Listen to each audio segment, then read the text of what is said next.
Quando peguei no telefone para perguntar ao meu filho Miguel quando seria o seu casamento, a minha nora Helena olhou-me diretamente nos olhos e disse com um sorriso gelado: "Oh, já nos casamos ontem. Só convidamos pessoas especiais." As palavras atingiram-me como um balde de água gelada. Pessoas especiais. Eu, que durante 3 anos paguei a sua renda mensal de 500 euros, comprei todos os móveis da sua casa e enchi o frigorífico quando eles não tinham nada para comer. Eu não era uma pessoa especial. Fiquei ali na sala da minha própria casa, segurando o telefone como se pesasse 1000 quilos, vendo o meu filho evitar o meu olhar enquanto Helena se instalava confortavelmente no sofá que eu lhes tinha comprado. O vestido rosa pálido que eu tinha escolhido para o casamento dela pendia inutilmente no meu armário, juntamente com os sapatos novos e a ilusão de fazer parte do dia mais importante da vida do meu único filho. Tinha gasto 200 euros naquele vestido, imaginando como ficaria bem nas fotos do casamento do Miguel, fotos nas quais nunca apareceria. Durante semanas planeei todos os detalhes. Tinha posto dinheiro de lado para lhes dar 1000 euros como presente de casamento. Liguei à minha irmã Diana no Porto para lhe contar a boa notícia. Limpei a minha casa de cima a baixo, pensando que talvez viessem celebrar comigo depois da cerimônia. Tudo isso desmoronou num segundo com aquelas 4 palavras envenenadas. Só pessoas especiais. O Miguel finalmente ergueu o olhar e disse numa voz que soava ensaiada: "Mãe, foi uma coisa íntima, muito pequena, só nós os dois e as testemunhas." Mas eu sabia que era mentira. Vi as fotos nas redes sociais. Vi os pais da Helena posando orgulhosamente ao lado dos noivos. Vi os irmãos dela brindando com champanhe. Vi o vestido branco da Helena, que eu ajudei a financiar com os 800 euros que lhe dei no mês passado para as suas despesas pessoais. Vi tudo o que não devia ver. Uma semana depois, exatamente 7 dias após aquela humilhação, a Helena ligou-me com uma voz completamente diferente. Já não era a mulher confiante que me excluíra do seu casamento. Agora soava desesperada, quase suplicante. "Renata, a renda está atrasada. O senhorio está a pressionar-nos e diz que se não pagarmos esta semana, nos põe na rua. Esqueceste-te de fazer a transferência." A voz dela tremia ligeiramente, como se o mundo estivesse a acabar. Fiquei em silêncio por alguns segundos, recordando todas as vezes que corri ao banco para fazer essa transferência. Todas as vezes que cancelei os meus próprios planos para garantir que eles tivessem um teto sobre a cabeça. Todas as vezes que comi feijão e arroz para poder dar-lhes dinheiro para os seus caprichos. E agora, depois de me terem excluído do momento mais importante das suas vidas, tinham a audácia de me ligar como se nada tivesse acontecido. "Helena", disse eu com uma calma que me surpreendeu até a mim, "não te avisei que só ajudo pessoas especiais?" O silêncio do outro lado da linha foi tão profundo que consegui ouvir o meu próprio coração a bater. Pela primeira vez em anos, não era eu que tremia, mas ela. "Renata, não entendo", gaguejou ela. "Sempre fomos especiais para ti. És como uma segunda mãe para mim." Mentiras. Tudo mentiras. Envoltas naquela voz doce que ela só usava quando precisava de algo.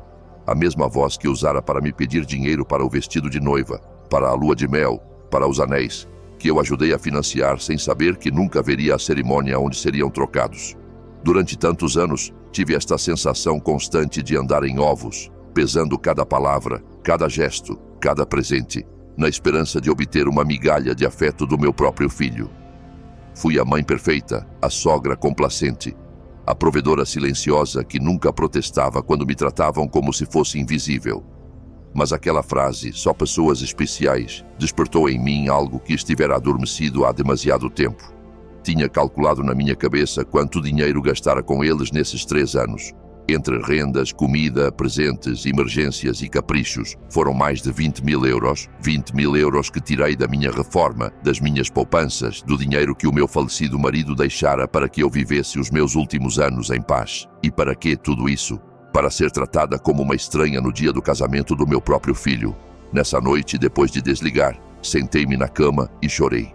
Mas não eram lágrimas de tristeza, eram lágrimas de raiva, de frustração acumulada, de anos de humilhação sofrida em silêncio. Chorei por todas as vezes que me fizeram sentir que o meu amor era um fardo, a minha presença um estorvo, o meu dinheiro a única coisa que eu tinha para oferecer. Chorei pela mãe tola que eu fora, pela mulher que se perdera a tentar ser indispensável para quem a considerava dispensável. Quando acordei na manhã seguinte, algo dentro de mim mudara. Não era só a dor da traição, era algo mais profundo, mais frio, Levantei-me e olhei-me ao espelho da casa de banho. Os mesmos olhos cansados de sempre. As mesmas rugas que contavam histórias de anos a dar amor sem o receber de volta. Mas havia algo mais no meu olhar. Uma dureza que não reconhecia. Uma determinação que estivera enterrada sob anos de complacência. Fui para a cozinha e fiz café, como fazia todas as manhãs há 40 anos. Mas desta vez, não pensei em ligar ao Miguel para perguntar como ele dormira. Não verifiquei o telefone na expectativa de uma mensagem dele pedindo desculpa pela humilhação do dia anterior. Pela primeira vez em muito tempo, eu era a minha própria preocupação principal do dia. Sentei-me à mesa onde tantas vezes planeei surpresas para eles, contei notas para as suas despesas e chorei em silêncio quando me tratavam com indiferença. Agora, esta mesa seria testemunha de algo completamente diferente. Tirei o meu talão de cheques, os extratos bancários e comecei a fazer as contas. Queria ver em números exatos a extensão da minha própria tolice. Renda mensal de 500 euros multiplicada por 36 meses dava 18 mil euros. Comida e suprimentos aproximadamente 200 euros por mês dava outros 7.200 euros. Presentes de aniversário, Natal, aniversários, pelo menos 3.000 euros. Emergências médicas da Helena, 800 euros. O empréstimo do carro que nunca me pagaram, 2.500 euros. A reparação do ar-condicionado no apartamento deles, 600 euros. Os móveis da sala, 1.200 euros, 33.400 euros. Essa era a soma exata da minha generosidade. 33.400 euros que desperdicei da herança do meu marido, da minha pensão, das poupanças que juntara cêntimo a cêntimo durante décadas de trabalho honesto. Todo esse dinheiro atirado pela janela para manter dois adultos confortáveis que nem conseguiam fingir que me respeitavam. O telefone tocou e vi o nome do Miguel no ecrã. Normalmente o meu coração aceleraria enquanto corria para atender, na esperança de que ele finalmente se desculpasse e explicasse que tudo fora um mal-entendido, mas desta vez deixei-o tocar 1, 2, 3 vezes. Finalmente calou-se e continuei a beber o meu café como se nada tivesse acontecido. 10 minutos depois, tocou novamente. Desta vez era a Helena. Deixei-o tocar também. Depois veio uma mensagem do Miguel. Mãe, por favor atende. Precisamos de falar. Apaguei a mensagem sem responder. Às 14 horas, decidi ir dar um passeio. Não o fazia há meses, sem um propósito específico, sem uma tarefa relacionada com eles. Era sempre o banco para transferências, o supermercado para comprar algo que precisavam, a farmácia para os medicamentos da Helena. Hoje, fui passear só porque me apetecia. Passei pelo parque onde tantas vezes levei o Miguel quando era criança. Lembrei-me daquele menino doce que me abraçava forte e dizia que eu era a melhor mãe do mundo. Quando se tornara este homem que me tratava como um multibanco com sentimentos? Quando começara eu a confundir amor com dinheiro? Quando começara a acreditar que tinha de comprar o afeto do meu próprio filho? No banco, onde tantas vezes fizera transferências automáticas, parei em frente à porta. O gerente da agência, Sr. Costa, viu-me através do vidro e acenou. Conhecia-o há anos, processara todas as minhas transferências para o Miguel e a Helena. Vira a minha conta esvaziar-se mês após mês para encher a deles. Entrei e dirigi-me diretamente ao seu escritório. Senhora Costa, disse-lhe, preciso de cancelar as transferências automáticas que tenho programadas. Ele olhou-me surpreendido. Há 3 anos que essas transferências eram tão regulares como o nascer do sol. Tenha certeza, senhora. Ribeiro, aconteceu algo. A preocupação dele era genuína, mais genuína do que qualquer interesse que o Miguel me mostrara nos últimos meses. O que aconteceu é que finalmente abri os olhos, respondi. Quero cancelar tudo e também quero informação sobre como proteger as minhas contas. Não quero que mais ninguém tenha acesso ao meu dinheiro. Enquanto o Sr. Costa processava os cancelamentos, o meu telefone não parava de tocar. Miguel, Helena, Miguel, novamente. Era como se tivessem desenvolvido um radar para detectar quando a sua fonte de rendimento estava em perigo. Desliguei o telefone completamente. Senhora Ribeiro, disse o Sr. Costa ao entregar-me os papéis. Peço desculpa pela intromissão, mas nestes anos todos, vi-a ser muito generosa com a sua família. Espero que não a estejam a pressionar para fazer estas mudanças. As palavras dele tocaram-me profundamente. Este homem, que mal me conhecia para além das transações bancárias, mostrava mais preocupação genuína pelo meu bem-estar do que o meu próprio filho. Não estou a ser pressionada, Sr. Costa. Pelo contrário, finalmente parei de me pressionar a mim mesma.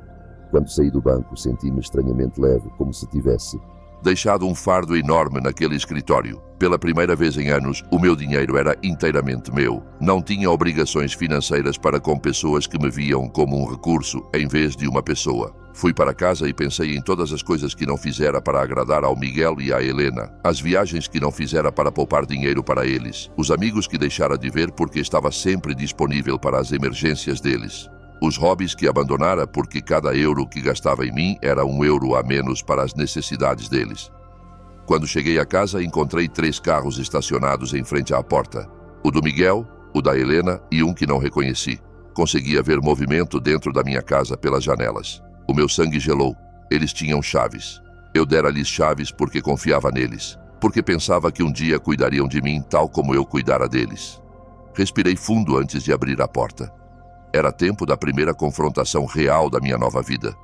Abri a porta da minha casa e vi uma cena que nunca esquecerei. O Miguel estava sentado no meu sofá com a cabeça entre as mãos.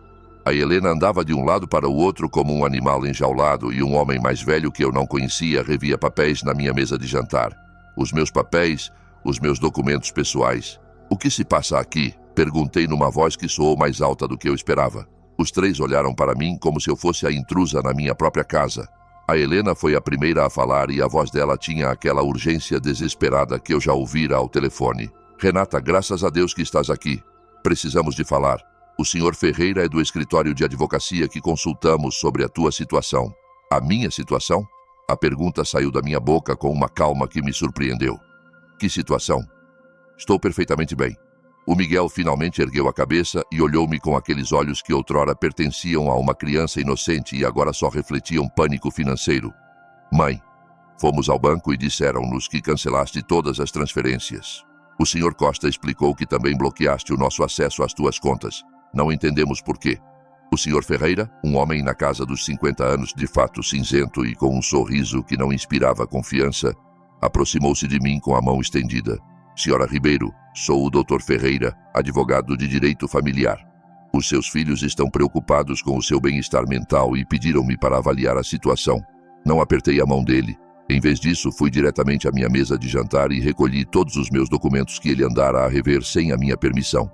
Estes são os meus papéis privados. Não tem direito de os ver sem o meu consentimento. Mãe, interrompeu o Miguel com aquela voz condescendente que aperfeiçoara nos últimos anos. Estamos preocupados contigo. O teu comportamento tem sido muito estranho ultimamente. Primeiro, cortas-nos financeiramente sem explicação. Depois, não atendes às nossas chamadas. Achamos que podes precisar de ajuda profissional. A Helena aproximou-se e tentou pegar na minha mão com aquela ternura falsa que reservava para os momentos em que precisava de algo.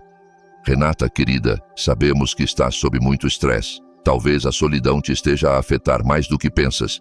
Na tua idade, episódios de confusão são normais. A palavra confusão ecoou na minha cabeça como um sino de alarme. Agora entendia por que tinham trazido o advogado.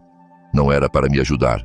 Era para me declarar mentalmente incompetente e tomar o controle das minhas finanças. A mesma mulher que me dissera que só convidaram pessoas especiais para o casamento, agora tratava-me como uma velha senil. Não estou confusa, disse eu com uma firmeza que silenciou todos. Estou mais clara do que estive em anos e vão sair da minha casa agora mesmo. O Sr. Ferreira interrompeu com aquela voz profissional que os advogados usam quando querem soar razoáveis. Senhora Ribeiro, entendo que se sinta sobrecarregada, mas os seus filhos têm direito a intervir se acreditarem que a sua capacidade para tomar decisões financeiras está comprometida. Documentaram vários comportamentos preocupantes. Comportamentos preocupantes. O riso que saiu da minha garganta foi rouco, quase cruel. Como que? Decidir que o meu dinheiro me pertence. Decidir não financiar mais as vidas de 2 adultos que me tratam como lixo. A Helena saltou como se eu lhe tivesse dado uma bufetada. Nunca te tratamos mal. Fazes parte da nossa família. Tudo o que tens será nosso um dia de qualquer forma. Estamos só a acelerar o processo. Ali estava a verdade nua e crua. Tudo o que eu tinha seria deles um dia. Nas mentes deles, eu já estava morta e eles só estavam a cobrar a herança antecipadamente. Não importava se me restavam 70 anos ou 70 dias. Para eles, eu era só um multibanco com pernas que se tornara problemático. Fora, disse eu apontando para a porta. Saiam os 3 da minha casa. O Miguel levantou-se com aquela cara de criança zangada que fazia quando não conseguia o que queria. Mãe, não podemos simplesmente ir embora. Temos obrigações. A renda, os pagamentos do carro, o cartão de crédito que coassinaste. Não nos podes cortar de um dia para o outro. Não posso. A minha voz elevou-se pela primeira vez em toda a conversa. Quem diz que não posso? Há anos que pago uma renda que nem está em meu nome. Encho um frigorífico numa casa onde não sou bem-vinda. Financio uma vida que claramente não tem lugar para mim. O Sr. Ferreira tirou uma pasta da sua mala e colocou-a na minha mesa. Senhora Ribeiro, preparamos alguns documentos que poderiam facilitar esta transição. Uma procuração que permitiria ao Miguel e à Helena gerir as suas finanças de forma mais eficiente. Seria só temporário até se sentir melhor. Peguei na pasta e, sem a abrir, atirei-a diretamente para o caixote do lixo. A única transição que vai acontecer aqui é a vossa para a porta da frente. A Helena começou a chorar, mas não eram lágrimas de tristeza. Eram lágrimas de frustração, de raiva contida. Não nos podes fazer isto, Renata. Contávamos contigo, fizemos planos baseados no teu apoio, compramos coisas, assumimos obrigações financeiras porque sabíamos que podíamos contar contigo. Obrigações baseadas no meu dinheiro, respondi. Não no meu bem-estar, não na minha felicidade, não na minha companhia, só no meu dinheiro. E agora que decidi que o meu dinheiro é melhor usado na minha própria vida, sou de repente uma velha confusa que precisa de tutela legal. O Miguel tentou aproximar-se de mim, mas dei um passo atrás. Ele já não era o menino que corria para os meus braços quando tinha pesadelos. Era um homem de 35 anos que via a mãe como um obstáculo entre si e uma vida confortável financiada pelos outros. Mãe, cometemos erros, disse ele numa voz que se supunha arrependida. O casamento foi um mal-entendido. A Helena estava nervosa. Eu estava sob pressão. Podemos consertar isto se voltares a ser razoável. Razoável?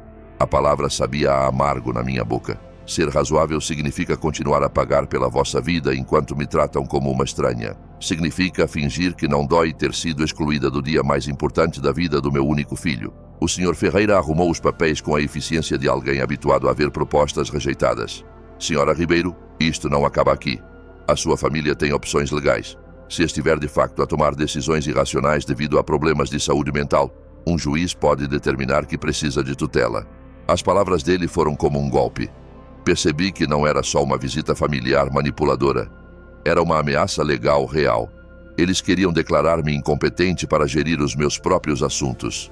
Senhor Ferreira, disse eu, olhando-o diretamente nos olhos, sugiro que faça a sua pesquisa a fundo antes de ameaçar uma mulher de 71 anos que geriu as suas finanças impecavelmente durante 40 anos, que criou o filho sozinha após a morte do marido, que geriu uma casa e trabalhou honestamente até a reforma, e que até a semana passada sustentou financeiramente 2 adultos perfeitamente capazes.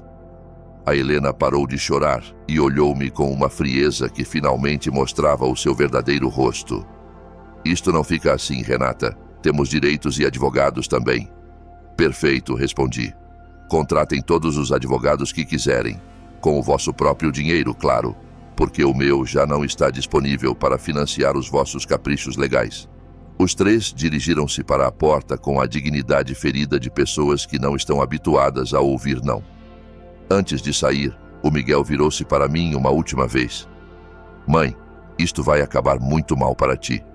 Vais acabar sozinha, sem ninguém para cuidar de ti quando realmente precisares. Miguel, disse eu com uma tristeza profunda, mas também com uma clareza cristalina. Já estou sozinha. A diferença é que agora é por escolha própria, não por negligência vossa. Ao fechar a porta atrás deles, fiquei na minha sala, rodeada pelo silêncio mais bonito que ouvira em anos. Era o silêncio da liberdade. Nessa noite não consegui dormir, mas não por tristeza ou arrependimento, mas por adrenalina de ter reconquistado o controle da minha própria vida. Fiquei acordada na cama, planeando os meus próximos passos como um general a preparar uma batalha. Se o Miguel e a Helena queriam lutar, eu dar-lhes-ia uma guerra, mas seria uma guerra que lutaria com inteligência, não com emoção. Às 6 da manhã, já estava vestida e pronta para sair. A minha primeira paragem foi o escritório do advogado Sr. Vieira, um homem que conhecera anos antes quando tratei do testamento do meu marido. Ao contrário do senhor, Ferreira que o Miguel e a Helena trouxeram, o Sr. Vieira tinha uma reputação impecável e especializava-se na proteção dos direitos dos idosos. Senhora Ribeiro, disse-me ele enquanto eu explicava a situação, o que os seus filhos tentaram fazer ontem é mais comum do que pensa. Chama-se abuso financeiro de idosos e é um crime federal. O facto de terem entrado na sua casa sem permissão e revisto seus documentos privados também constitui uma violação. As palavras dele acalmaram-me e preocuparam-me ao mesmo tempo. Acalmaram-me porque confirmavam que eu não estava louca, que o que acontecera era verdadeiramente abusivo. Preocuparam-me porque percebi que a situação era mais grave do que pensara.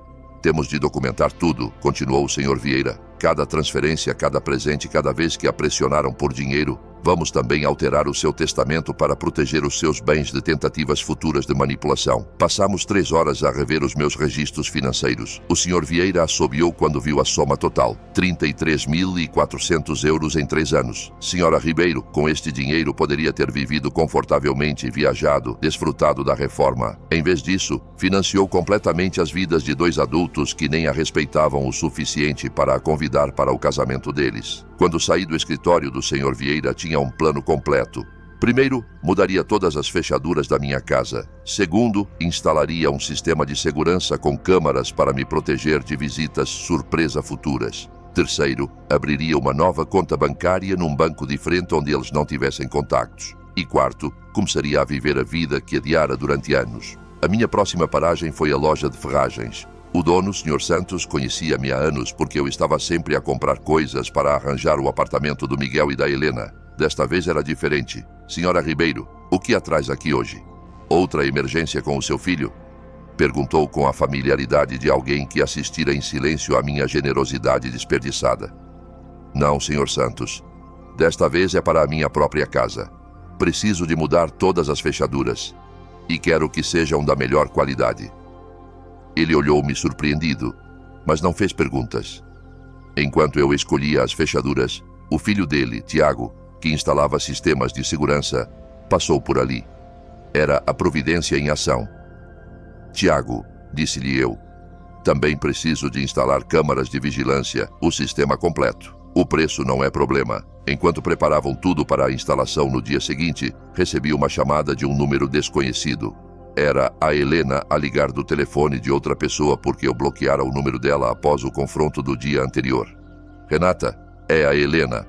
Por favor, não desligues. Precisamos de falar como adultos civilizados. Fala, disse eu secamente. Ouve, entendo que estejas chateada com o casamento. Foi um erro. Eu e o Miguel falamos sobre isso e queremos compensar-te. Que tal fazermos um jantar especial para celebrar o nosso casamento contigo? Podemos fazê-lo na tua casa. Cozinhar juntos como antigamente. A manipulação nas palavras dela era tão óbvia que quase tive de rir. Helena, quanto é exatamente a renda que devem? O silêncio do outro lado confirmou que acertara no nervo. Bem, são 2 meses. 1.000 euros no total. Mas não estou só a ligar por isso, Renata. Sentimos mesmo a tua falta nas nossas vidas. Sentem a minha falta ou do meu dinheiro? Perguntei diretamente. De ambos, respondeu ela com uma honestidade surpreendente. Renata, não te vou mentir. Sim, precisamos da tua ajuda financeira, mas também te amamos. És importante para nós. Se sou tão importante, disse eu, porque não fui importante o suficiente para estar no vosso casamento? Porque não sou importante o suficiente para receber uma chamada que não peça dinheiro? Quando foi a última vez que me ligaste só para perguntar como eu estava? Outro silêncio. Ambas sabíamos a resposta. Nunca. Helena, só te vou explicar isto uma vez. Há 3 anos que me tratam como um multibanco com sentimentos. Usaram-me, ignoraram-me, humilharam-me e finalmente insultaram-me da pior forma possível. Agora que o dinheiro está a me acabar, descobrem de repente que me amam. Renata, por favor, interrompia. Não há por favor. Vocês fizeram a vossa escolha quando decidiram que eu não era especial o suficiente para estar no vosso casamento. Agora, eu faço a minha. Desliguei o telefone completamente. Não queria mais interrupções do meu dia de libertação. Nessa tarde fui ao salão de beleza onde não ia há mais de 1 ano. Sempre cancelava as marcações porque o Miguel ou a Helena precisavam de algo urgente ou porque o dinheiro que reservara para mim se tornava uma emergência para eles. Senhora Ribeiro chamou a minha cabeleireira favorita, Cíntia. Que surpresa! Pensei que se tivesse esquecido de nós. Não me esqueci de vocês, Cíntia. Só me esqueci que também mereço ser mimada. Mimei-me com o tratamento completo. Corte, coloração, manicura, pedicura. Pela primeira vez em anos gastei dinheiro comigo sem me sentir culpada. Enquanto a Cíntia trabalhava no meu cabelo, contou-me sobre a vida dela, os filhos, os sonhos. Foi refrescante ter uma conversa que não girava em torno das necessidades do Miguel e da Helena. Está linda, senhora Ribeiro, disse ela quando terminou. Mas mais do que isso, parece livre. Aconteceu algo de bom? Sim, Cíntia. Finalmente aprendi a dizer não. Quando cheguei à casa nessa tarde, havia um carro em frente à porta que não reconheci. O meu coração acelerou por um momento, pensando que o Miguel e a Helena pudessem ter voltado com reforços, mas ao aproximar-me, vi uma mulher mais velha sentada nos degraus da minha varanda. Senhora Ribeiro, perguntou ela quando saí do carro. Sim, sou eu. Posso ajudar? Sou Eleonora Borges. Vivo ao lado. Somos vizinhas há anos, mas nunca tivemos oportunidade de falar. Ontem, ouvi vozes muito altas na sua casa e fiquei preocupada. Está tudo bem? A preocupação sincera dela tocou-me profundamente. Aqui estava uma estranha que mostrava mais interesse pelo meu bem-estar do que o meu próprio filho. Entre, senhora. Borges. Vou fazer-lhe um café e conto-lhe uma história que não vai acreditar. Enquanto fazia o café, contei-lhe toda a situação. A Eleonora ouviu sem interromper, acenando ocasionalmente. E quando terminei a minha história, os olhos dela estavam cheios de lágrimas. Senhora Ribeiro, disse ela, fez o que era certo. Passei por algo semelhante com a minha filha há 5 anos. Também pensei que era o meu dever financiar a vida adulta dela. Também acreditei que não me amariam se não lhes desse dinheiro. O que aconteceu? Cortei o dinheiro quando percebi que só me ligavam quando precisavam de algo. No início foi terrível. Ameaçaram-me, chantagearam-me emocionalmente, tentaram fazer-me sentir culpada. Mas após 6 meses, a minha filha ligou-me para pedir desculpa genuinamente. Agora temos uma relação real baseada no amor, não no dinheiro. As palavras dela deram-me esperança e confirmaram que tomara a decisão certa. Acha que o Miguel e a Helena vão entender um dia? Talvez sim, talvez não, respondeu ela honestamente. Mas isso já não é da sua responsabilidade, senhora Ribeiro. A sua responsabilidade agora é viver a sua própria vida. Nessa noite, pela primeira vez em 3 anos, deitei-me sem me preocupar se o Miguel e a Helena tinham dinheiro para a renda, para a comida, para os caprichos deles. Deitei-me a pensar em mim, nos meus planos, no meu futuro, e dormi melhor do que dormira em anos. No dia seguinte, o Tiago e o Sr. Santos vieram às 8 horas da manhã para mudar as fechaduras e instalar o sistema de segurança. Enquanto trabalhavam, o meu telefone não parava de tocar de números desconhecidos. A Helena ainda tentava contactar-me de telefones diferentes, mas eu desenvolvera uma nova habilidade: ignorar completamente chamadas que não me convinham. Senhora Ribeiro, disse o Tiago enquanto instalava as câmaras, este sistema vai dar-lhe paz absoluta. Pode ver do seu telefone quem vem à sua casa mesmo quando não está. E se alguém entrar sem permissão, um alerta é enviado automaticamente para a polícia. A ironia não me escapou. Estava a instalar um sistema de segurança para me proteger do meu próprio filho, mas já não doía tanto como antes. Era simplesmente uma medida prática para manter a minha paz recém-conquistada. Enquanto eles trabalhavam, decidi fazer algo que não fazia há anos. Ligar à minha irmã Diana no Porto. Perdéramos o contacto porque cada vez que falávamos, eu contava-lhe sobre os sucessos do Miguel e da Helena, sobre quanto dinheiro gastara com eles, sobre o orgulho que sentia em poder ajudá-los. Agora percebia que as nossas conversas se tinham tornado relatórios financeiros disfarçados de notícias familiares. Renata, atendeu a Diana, surpreendida. Irmã, como estás? Não falamos há meses. Estou bem, Diana. Melhor do que bem. Estou a ligar-te para te dizer que finalmente entrei em mim. Contei-lhe toda a história desde o início. O casamento secreto, a humilhação, a visita com o advogado, a minha decisão de cortar o financiamento. A Diana ouviu-me em silêncio, e quando terminei, a resposta dela surpreendeu-me. Renata, irmã, já não era sem tempo. Cada vez que falávamos, partia-me o coração ouvir-te gabares-te de quanto dinheiro lhes davas, como se o amor pudesse ser medido em euros. Queria dizer-te algo, mas não sabia como. O que querias dizer-me? Que o Miguel nunca falava de ti com carinho quando o via em reuniões familiares. Era sempre a minha mãe ajudou-me com isto ou a minha mãe comprou-me aquilo, mas nunca sinto falta da minha mãe ou amo a minha mãe. Era como se fosses uma prestadora de serviços, não uma pessoa. As palavras dela doeram, mas era uma dor necessária. Como quando um médico limpa uma ferida infectada, dói, mas faz parte da cura. Sabes o que mais notei? Continuou a Diana. A Helena sempre falava de ti no futuro. Quando a Renata já não estiver aqui, podemos remodelar a casa dela ou, quando herdarmos, investiremos no negócio. Como se estivessem à espera que morresses para realmente viverem. Esta revelação atingiu-me como um balde de água gelada. Eles não me viam só como um multibanco. Viam-me como um obstáculo temporário entre eles e o dinheiro deles. Enquanto eu tentava fazê-los felizes, eles planeavam o futuro sem mim. Após falar com a Diana, sentei-me na minha cozinha a processar toda esta informação. Anos de casamento com um homem que me amava verdadeiramente, 35 anos a criar o meu filho sozinha após a morte do meu marido, e 3 anos a financiar 2 adultos que me viam como um obstáculo de 100 mil euros. O intercomunicador tocou e nas novas câmaras vi que era a Eleonora com uma caneca nas mãos. Abri a porta e ela entregou-me um café recém-passado. Pensei que pudesses precisar de companhia após tudo o que me contaste ontem, disse ela com aquele sorriso sincero que já aprendera a apreciar. Sentamo-nos na minha sala e a Eleonora contou-me mais detalhes da sua própria experiência. A minha filha disse-me exatamente o mesmo que a Helena te diz a ti. És como uma segunda mãe para mim. Somos especiais para ti. Tudo será nosso um dia de qualquer forma. São frases ensaiadas, senhora. Ribeiro. Aprendem-nas do Manual de Manipulação Emocional. Achas que existe mesmo um manual desses? Perguntei meio a brincar. Não oficialmente, mas parece que todos leem do mesmo livro. Capítulo 1 é fazê-la sentir-se indispensável. Capítulo 2 é criar emergências financeiras constantes. Capítulo 3 é quando ela resiste questionar a saúde mental dela. Rimo-nos, mas era um riso amargo. Era ao mesmo tempo engraçado e trágico reconhecer padrões tão previsíveis no comportamento dos nossos próprios filhos. Alguma vez te sentiste culpada por cortar o dinheiro? Perguntei a Eleonora. Todos os dias durante os primeiros 3 meses, respondeu ela honestamente.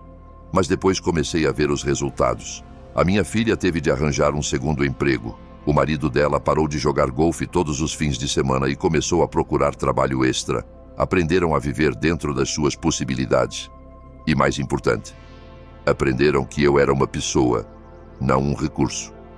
Nessa tarde, decidi fazer algo que adiara durante anos. Visitar o túmulo do meu marido.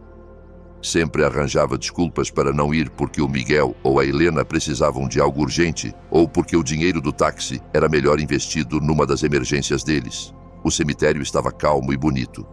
O túmulo do Roberto parecia um pouco negligenciado porque não ia lá limpá-lo há meses.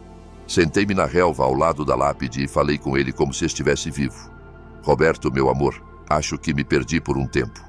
Depois de partir, expus toda a minha energia no Miguel. Queria ser a melhor mãe do mundo, pensando que de alguma forma ele cresceria sem pai. Mas acho que no processo, esqueci-me de ser eu mesma. O vento soprou suavemente e por um momento senti que ele me ouvia. O nosso filho tornou-se alguém que não reconheço. Ou talvez sempre tenha sido assim e eu não quis ver. A mulher dele é bem. Sabes como ela é. O dinheiro que me deixaste para viver em paz, gastei-o a cuidar deles. Mas não mais, meu amor. Aprendi. Limpei o túmulo dele. Troquei as flores murchas por novas e fiquei ali mais 1 hora, simplesmente a desfrutar da paz. Pela primeira vez em anos, não tinha pressa de voltar para casa para resolver uma crise do Miguel e da Helena. Quando cheguei a casa, havia novamente 3 carros estacionados em frente à porta. O meu coração acelerou, mas desta vez estava preparada. As câmaras mostraram-me que era o Miguel, a Helena e 2 outras pessoas que não reconheci. Todos pareciam agitados, falando uns com os outros e apontando para a minha casa. Não saí do carro. Em vez disso, liguei ao Sr. Vieira, o meu advogado. Senhora Vieira, estão na minha casa novamente. Desta vez trouxeram mais pessoas. O que devo fazer? Não saia do carro, senhora. Ribeiro. Vou já para aí e chamo a polícia. Após a nossa conversa de ontem, pedi uma ordem de restrição temporária. Eles não podem estar na sua propriedade. Minutos depois, o senhor Vieira e 2 viaturas da polícia chegaram. Vi os agentes falarem com o Miguel e a Helena. Vi o meu filho gesticular com raiva. Vi a Helena chorar novamente, mas desta vez as lágrimas dela não me comoveram. Um dos agentes aproximou-se do meu carro. Senhora, pode sair em segurança. Os seus visitantes vão embora imediatamente. Ao sair do carro, o Miguel gritou-me da rua. Mãe, isto é ridículo. Somos a tua família. Não podes chamar a polícia ao teu próprio filho. Miguel, respondi com uma calma que me surpreendeu até a mim. A família não ameaça com processos por incompetência mental. A família não invade casas sem permissão. A família não trata as mães como multibancos. A Helena gritou do outro lado da rua. Vais pagar-nos tudo o que nos deves. Temos contas que coassinaste. Não nos podes abandonar assim. O senhor Vieira interveio. Senhora Borges, qualquer comunicação futura deve ser através do meu escritório. E sugiro que consultem um advogado antes de fazerem ameaças de cobrança, porque a minha cliente tem documentação completa de todos os pagamentos que fez voluntariamente durante 3 anos. Vi-os afastarem-se nos carros derrotados, mas sem desistirem. Sabia que não acabara, mas pela primeira vez nesta situação, sentia-me confiante. Tinha ajuda profissional, tinha apoio emocional da Eleonora. E, mais importante, tinha clareza mental sobre o que era certo e errado. Nessa noite, a Eleonora convidou-me para jantar em casa dela. Conheci a filha dela que estava de visita e pude ver com os meus próprios olhos como era uma relação familiar saudável. Falavam uma com a outra com respeito, perguntavam sinceramente sobre as vidas uma da outra, riam juntas. A filha não pediu dinheiro uma única vez durante toda a noite. Também queria isso com o Miguel. Confessei a Eleonora depois da filha dela ter saído. E talvez venhas a tê-lo um dia, respondeu ela. Mas primeiro, ele tem de aprender que és uma pessoa que merece respeito, não só uma fonte de rendimento. Pela primeira vez em semanas, deitei-me sentindo esperança no futuro. Os dias seguintes foram estranhamente pacíficos. As câmaras de vigilância mostravam-me que o Miguel e a Helena passavam pela minha casa várias vezes ao dia, às vezes devagar, às vezes estacionavam por uns minutos, mas sem sair. Era como se estivessem a estudar a minha rotina, à procura do momento perfeito para o próximo movimento. O senhor Vieira aconselhara-me a documentar cada uma destas visitas, por isso mantive um registro detalhado com data e hora. A persistência deles vai trabalhar a nosso favor, dissera ele. Cada vez que aparecem após lhes termos dito para não se aproximarem, fortalece o nosso caso para uma ordem de restrição permanente. Na sexta-feira de manhã, estava calmamente a tomar o pequeno almoço quando o intercomunicador tocou. As câmaras mostraram-me uma jovem muito bem vestida com uma pasta nas mãos e um sorriso profissional. Não a reconheci, mas algo na postura dela dizia-me que não era uma visita social. Bom dia, senhora. Renata Ribeiro, disse ela quando abri a porta. Sou investigadora social do Serviço de Apoio a Idosos. Recebemos um relatório de que pode estar numa situação de risco e precisamos de fazer uma verificação de bem-estar. O meu sangue gelou. O Miguel e a Helena tinham escalado a situação. Já não eram só ameaças de advogados privados. Agora envolviam o governo. Posso ver a sua identificação? Perguntei, tentando manter a calma. Claro. Mostrou-me uma identificação oficial que parecia genuína. Sou a assistente social, senhora Silva. Posso entrar e falar consigo? Deixei-a entrar, sabendo que uma recusa seria pior para o meu caso. A senhora Silva sentou-se na minha sala e tirou um formulário da pasta. Senhora Ribeiro, recebemos relatos de que mostrou mudanças significativas no seu comportamento financeiro, que cortou a comunicação com a sua família e que mostrou sinais de paranoia ao instalar sistemas de segurança desnecessários. Também nos disseram que recusou ajuda médica e legal dos seus entes queridos. Cada palavra fora cuidadosamente escolhida para me fazer soar como uma velha perturbada mental. Reconheci o estilo da Helena na formulação. Ela sempre fora hábil a manipular palavras para conseguir o que queria. Senhora Silva, disse eu com toda a dignidade que pude reunir. Gostaria de ligar ao meu advogado antes de responder a qualquer pergunta. Senhora, isto não é um interrogatório legal. É uma verificação de bem-estar. Se não tem nada a esconder, não deve ser problema falar comigo. A frase "se não tem nada a esconder" enfureceu-me. Era a mesma lógica que os abusadores usam para justificar as suas invasões. Se és inocente, não deves reclamar da violação da tua privacidade. Senhora, vou ligar ao meu advogado. Pode esperar aqui ou voltar outro dia, mas não responderei a nenhuma pergunta sem representação legal presente. Liguei ao Sr. Vieira e ele chegou em 20 minutos. Quando entrou e viu a assistente social, a expressão dele endureceu. Senhora Silva, disse ele após verificar a identificação dela.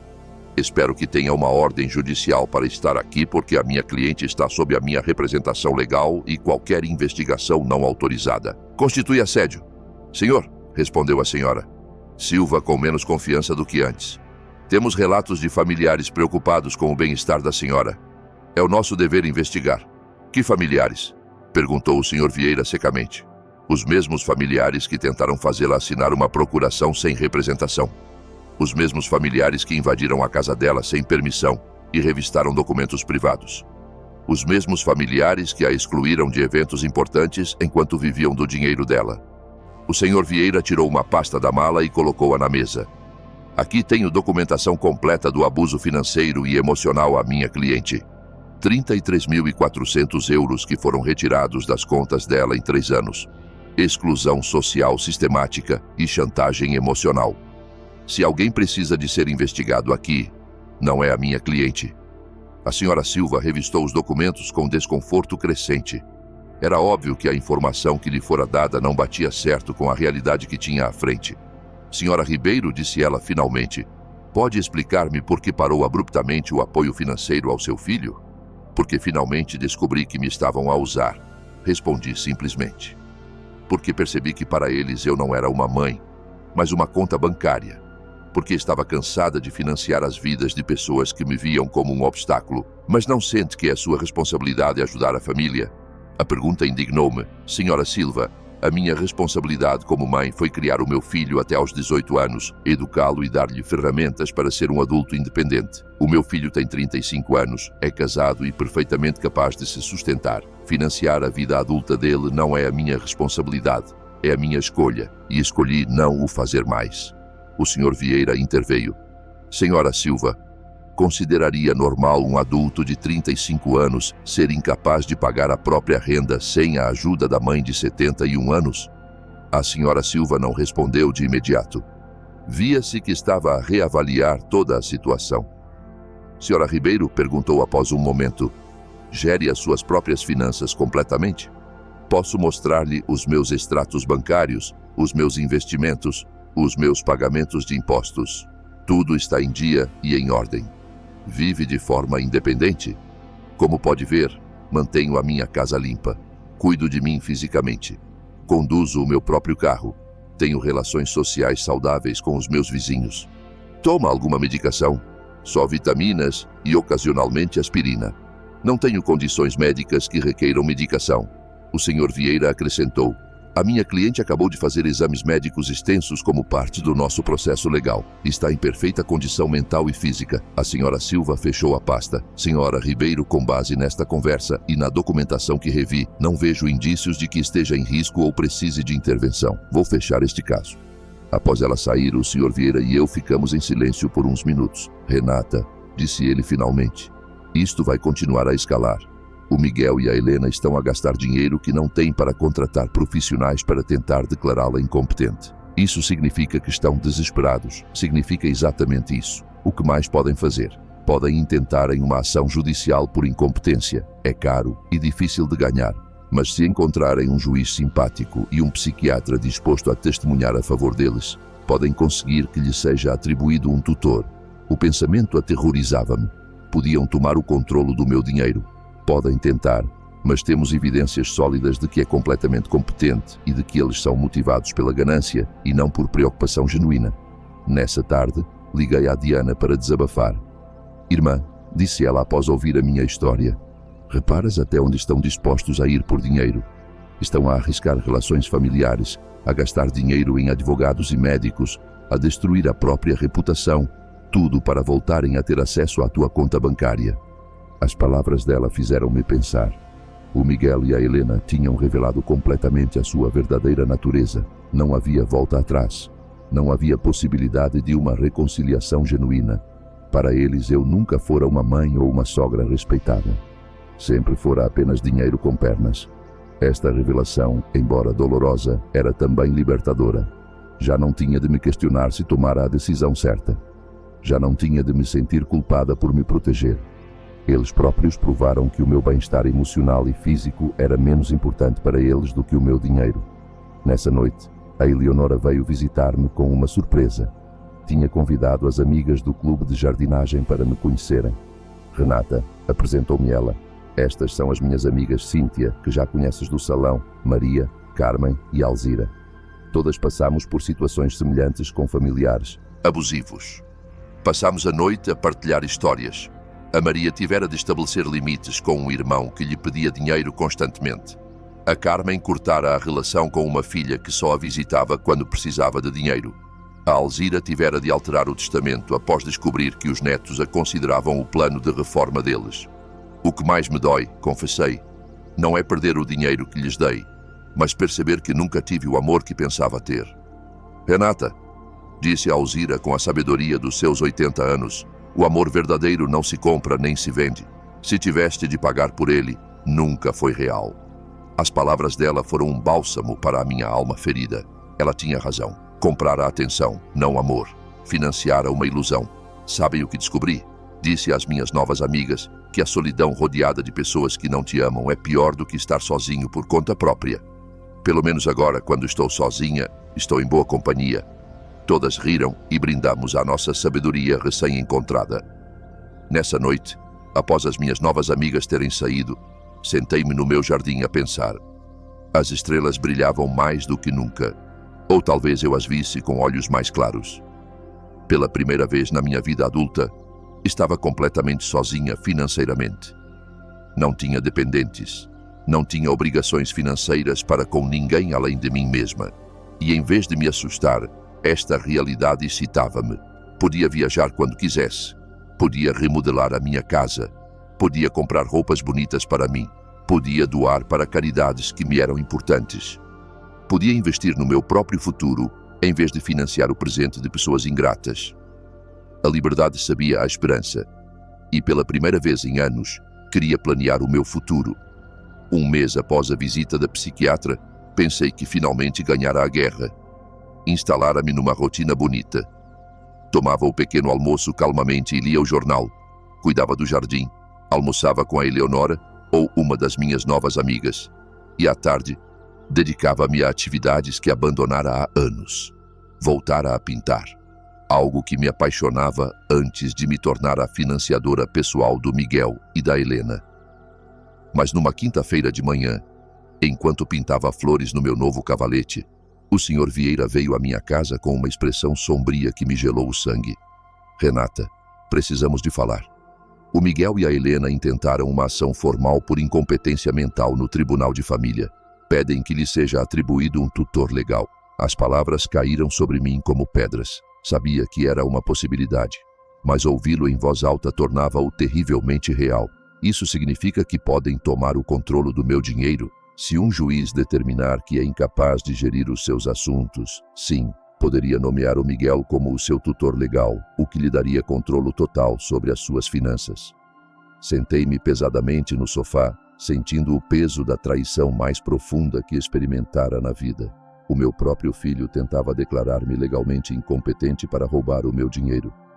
Senhora Vieira, que evidências podem eles ter? O senhor mesmo viu que sou completamente competente.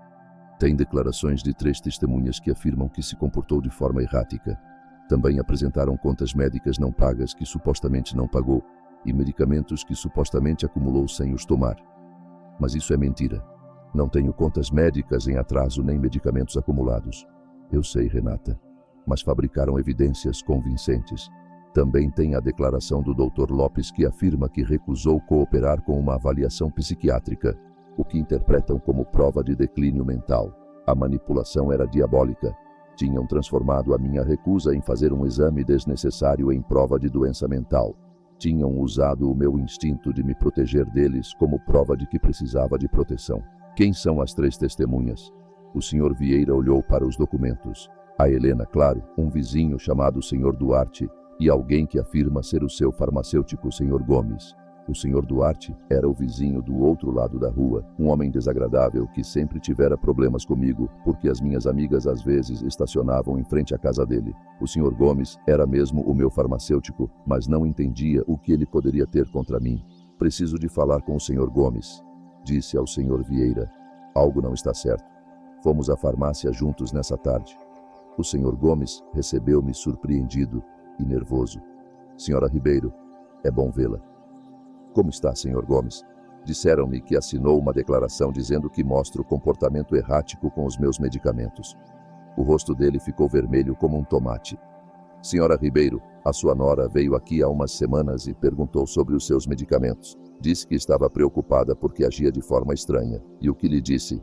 Expliquei-lhe que só compra vitaminas e aspirina ocasional, que não tem prescrições médicas regulares. Mas ela insistiu que isso era prova de que não cuidava adequadamente da sua saúde. O Sr. Vieira interveio. Senhora Gomes, assinou um papel? Ela trouxe um documento que dizia que eu confirmava que a senhora Ribeiro tinha compras irregulares de medicamentos. Pensei que fosse para o seguro de saúde ou algo assim. Não sabia que era para um processo. O meu próprio farmacêutico fora enganado a assinar algo que não entendia completamente. A manipulação da Helena não tinha limites. Senhor Gomes, disse eu, preciso que escreva uma declaração explicando exatamente o que aconteceu e esclarecendo que não tenho problemas com medicamentos. Claro, senhora. Ribeiro, lamento imenso este mal-entendido. Após a farmácia, fomos confrontar o Sr. Duarte. Quando batemos à porta dele, recebeu-nos com hostilidade óbvia. O que querem? Disse o Sr. Duarte. O Sr. Vieira respondeu, entendo que assinou uma declaração sobre o comportamento da minha cliente. E é verdade, assinei. Aquela mulher está louca. Tem agido de forma estranha há semanas. Pode ser mais específico sobre os comportamentos que observou? Instalar câmaras como se vivesse numa zona de guerra, ter estranhos a visitar o tempo todo, gritar com a família na rua. Percebi que o Sr. Duarte tirara tudo do contexto. As câmaras foram instaladas para proteção. Os estranhos eram as minhas novas amigas. Os gritos eram eu a defender a minha casa das invasões do Miguel e da Helena. Sr. Duarte, disse eu, sabe por que instalei as câmaras? Não, e não me interessa. Para me proteger do meu filho e nora que invadiram a minha casa sem permissão e me ameaçaram. Isso é o que uma louca diria, respondeu ele cruamente. Não havia forma de raciocinar com ele. A declaração dele baseava-se em observações superficiais, interpretadas maliciosamente. Nessa noite, o Sr. Vieira e eu sentamo-nos para planear a nossa defesa. Renata, precisamos da nossa própria avaliação psiquiátrica. Tenho uma colega, doutora Moreira, que é especialista em avaliar capacidade mental. Ela pode confirmar oficialmente que é completamente competente. E se o Miguel e a Helena subornaram o juiz? E se nada disto importa porque já decidiram declarar-me incompetente? Renata, o sistema legal não é perfeito, mas também não é completamente corrupto. Temos evidências sólidas da sua competência mental e das motivações financeiras deles. Vamos lutar nisto. No dia seguinte, fui à consulta com a doutora Moreira. Era uma mulher na casa dos 50 anos com olhos bondosos mas astutos. Senhora Ribeiro, vou fazer-lhe uma série de perguntas e testes para avaliar a sua capacidade mental. Tome o seu tempo e responda honestamente. Durante 2 horas perguntou-me sobre a minha memória, capacidade de raciocínio, compreensão financeira, saúde emocional. Também me deu testes cognitivos e pediu-me para resolver problemas matemáticos e lógicos. Senhora Ribeiro, disse ela no final, os seus resultados estão bem acima da média para a sua idade. Não só é mentalmente competente, como a sua função cognitiva é excelente. Doutora, por que acha que a minha família está a fazer isto? Baseado no que me contou e nos documentos que revi, isto parece um caso clássico de exploração financeira de idosos. Infelizmente, é mais comum do que as pessoas pensam. Saí da consulta sentindo-me validada, mas também triste. A confirmação profissional da minha saúde mental era um alívio, mas também confirmava que o processo era real e necessário. Nessa tarde, a Eleonora organizou uma reunião de emergência com todas as nossas amigas do clube de jardinagem. Quando lhes contei sobre o processo por incompetência, todas ficaram indignadas. Renata, disse a Maria, vamos testemunhar a teu favor. Temos estado contigo há semanas e qualquer um vê que estás ótima. Melhor do que ótima, acrescentou a Cíntia. Estás mais clara e forte do que muitas mulheres de 40 anos que conheço. A Alzira, com a sabedoria dos seus 80 anos, pegou nas minhas mãos. Renata, minha querida, o que os teus filhos estão a fazer não é novidade. Há gerações que filhos gananciosos tentam declarar os pais loucos para ficar com o dinheiro deles. Mas tu tens algo que muitas vítimas não tinham: documentação, apoio legal e amigas que podem testemunhar por ti. As palavras dela deram-me esperança. Não estava sozinha nesta luta. Tinha um exército de mulheres fortes que testemunharam a minha transformação em primeira mão. Sabem qual é a coisa mais triste em tudo isto? Disse eu. Que o Miguel e a Helena estão dispostos a destruir qualquer possibilidade futura de reconciliação por dinheiro. Mesmo que eu estivesse disposta a perdoar tudo até agora, não há volta atrás disto. E talvez seja para melhor, respondeu a Cíntia. Pelo menos agora sabes exatamente quem eles são e podes agir em conformidade. Nessa noite, pela primeira vez desde que este pesadelo começou, chorei mesmo. Não de tristeza, mas de luto. Despedi-me finalmente do filho que pensava ter, do sonho de uma família amorosa, da ilusão de que o amor incondicional era retribuído. Mas algo novo surgiu também dentro de mim. Uma determinação de ferro para não me deixar despojar não só do meu dinheiro, mas também da minha dignidade e da minha liberdade. A guerra começara oficialmente, mas eu estava pronta para lutar. O julgamento chegou 3 semanas depois. Acordei cedo, vesti o meu melhor fato preto e olhei-me ao espelho com uma determinação que nunca sentira antes. Hoje, não só seria julgada a minha capacidade mental, mas a minha dignidade como pessoa, o meu direito a viver livre de abuso, o meu valor para além da minha conta bancária. O Sr. Vieira veio às 7 da manhã para rever a nossa estratégia uma última vez. Renata, lembre-se, o ônus da prova está neles. Tem de provar que é incompetente. Nós só temos de mostrar que não é. E se o juiz já estiver enviesado? O juiz Moreira tem reputação de ser justo. Pesquisei os casos passados dele e ele não favorece automaticamente as famílias. Dedica-se a proteger os direitos dos idosos. Chegamos ao tribunal às 9 da manhã. No corredor, vi o Miguel num fato novo que provavelmente comprara para a ocasião e a Helena vestida de preto como se estivesse num funeral. Talvez fosse o funeral da nossa relação familiar. Quando os nossos olhares se cruzaram, o Miguel evitou o meu, mas a Helena sustentou-o com uma frieza que confirmava que para ela isto era só uma transação comercial. O advogado deles era um homem mais velho, elegante, com a confiança que vem de ganhar casos semelhantes antes. Quando começou a declaração de abertura, a estratégia dele era clara: retratar-me como uma velha, confusa, manipulada por estranhos, para me afastar da minha família amorosa. Meritíssimo, disse ele numa voz solene, a senhora. Renata Ribeiro mostrou um declínio mental claro nos últimos meses. Cortou todo o apoio financeiro à família sem explicação racional.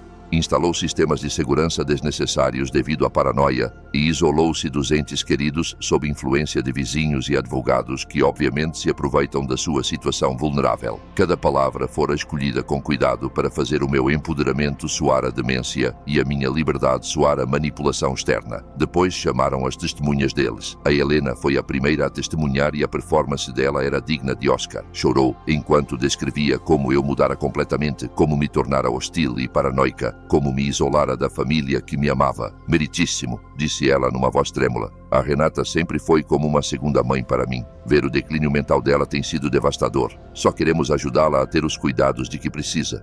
Mentiras envoltas em lágrimas convincentes. Quando o Sr. Vieira a contra-interrogou, as fendas na história dela começaram a ficar visíveis.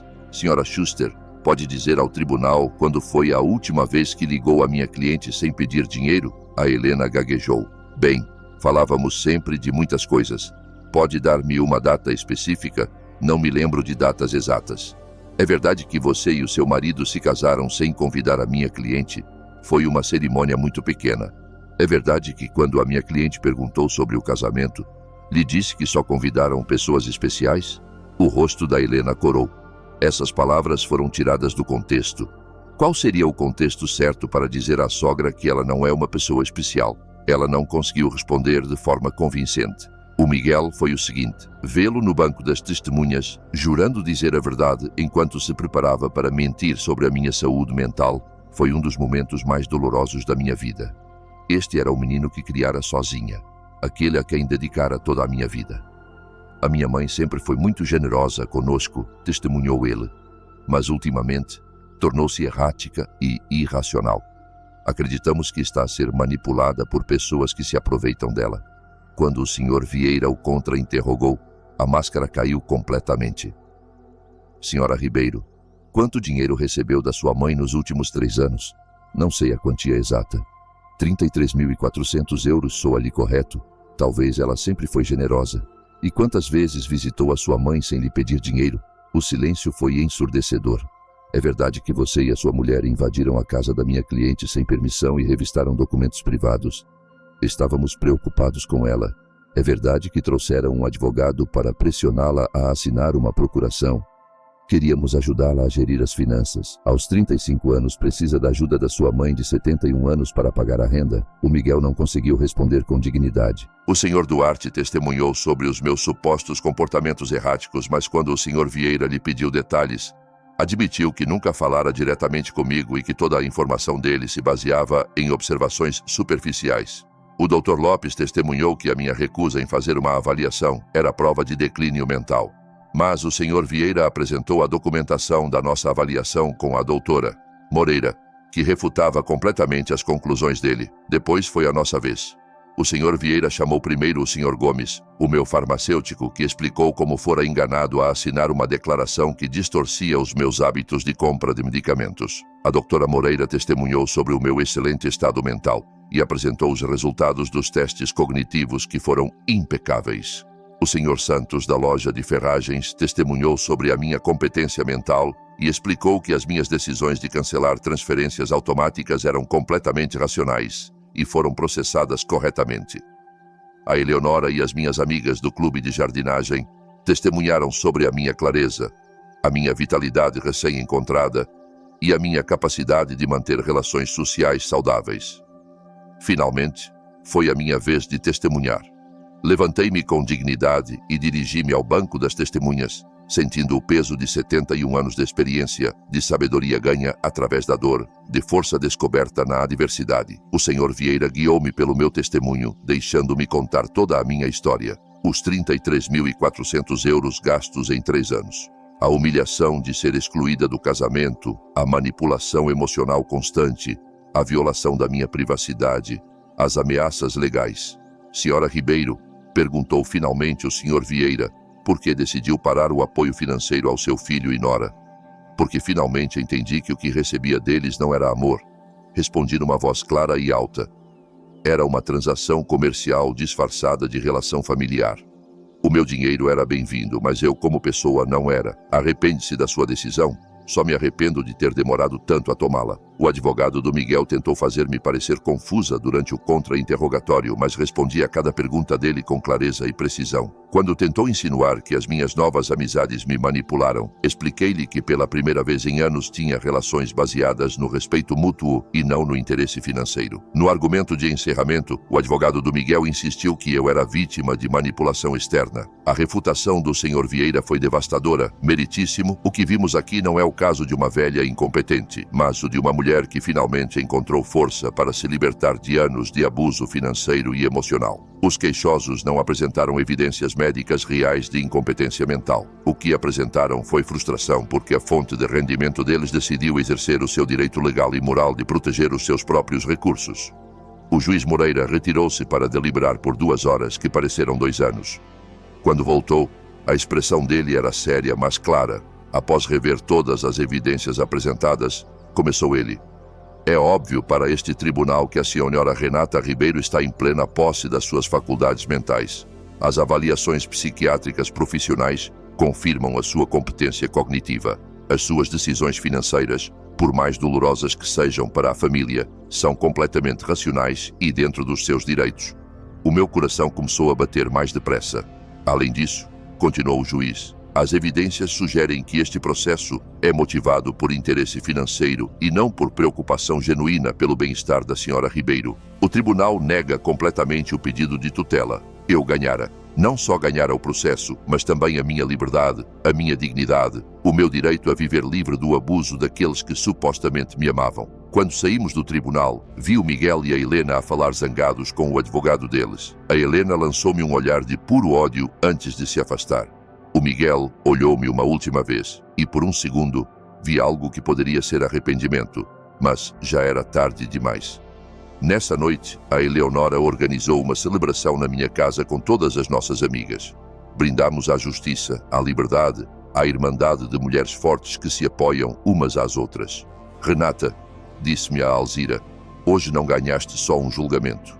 Ganhaste de volta a tua vida. Ela tinha razão. Pela primeira vez em anos, o futuro era completamente meu. Podia viajar, podia amar, podia criar, podia viver sem medo, sem culpa, sem manipulação. 3 meses depois, vendi a minha casa e mudei-me para um belo apartamento perto do centro da cidade. Doei metade do meu dinheiro a organizações que protegem idosos de abusos familiares. Com a outra metade, comecei a viver a vida que sempre quisera. Viajei pela Europa, fiz aulas de arte, juntei-me a grupos de voluntariado. Nunca mais ouvi falar do Miguel e da Helena. Ouvi de outros que tiveram de se mudar para um apartamento mais pequeno e que a Helena arranjara emprego pela primeira vez em anos. Talvez a adversidade lhes ensinasse o que a minha generosidade nunca pôde: o valor do trabalho honesto e da independência. Algumas noites, quando olho para as estrelas da minha nova varanda, penso na mulher que era há um ano, temerosa, manipulada, acreditando que tinha de comprar amor. Essa mulher está morta, e no seu lugar nasceu alguém que entendeu uma verdade fundamental: o amor verdadeiro nunca tem preço e a liberdade nunca é demasiado cara. O meu nome é Renata, tenho 72 anos e finalmente aprendi que a pessoa mais importante que tenho de amar e proteger sou eu mesma. Se gostaste da minha história, podes apoiar-me fazendo uma doação para que eu possa escrever mais histórias. Obrigada desde já. E tu? O que farias no lugar desta pessoa? Adorava ouvir a tua opinião, por isso partilha-a comigo nos comentários. Estou sempre curiosa sobre o que todos pensam e também escreve-me onde ouviste esta história. Para mais histórias de vida como esta, dá like no vídeo e subscreve o meu canal. Há muitas outras histórias à tua espera. Com saudações sinceras. Até a próxima.